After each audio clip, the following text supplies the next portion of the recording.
బాలాపూర్ లడ్డు అంటే వినడమే కానీ ఎప్పుడు చూడలేదు. ఈసారి అస్సలు మిస్ అవ్వద్దని వచ్చేసా. ఇక్కడి ఏరియాలోకి ఎంటర్ అవ్వగానే ప్రతి ఇంటి మీద ఎగురుతున్న కాషాయి జెండాలు చూసి నాకు డెవోషనల్ ఫీల్ వచ్చింది. అయోధ్య బాలరాముడి రామ మందిరాన్ని రీక్రియేట్ చాలా అద్భుతంగా చేశారు.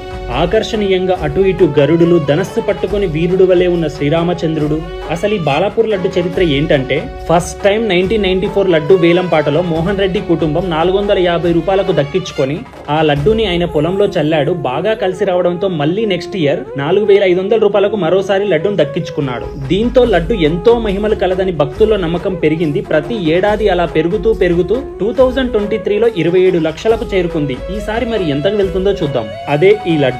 దేవతలు రాక్షసుల క్షీరసాగర మదనం. కళ్ళు తెరిచి చూస్తున్న గణనాథుడు. ఆయనను చూడడానికి వచ్చిన ఎంతో మంది భక్తుల్లో నేనొకడిని. దర్శనం చేసుకుని బయటికి రాగానే ప్రసాదం తీసుకుని వచ్చేసా. జై బోలో గణేష్ మహారాజ్ కి జై అని ఒక కామెంట్ పెట్టి లైక్ కొట్టే.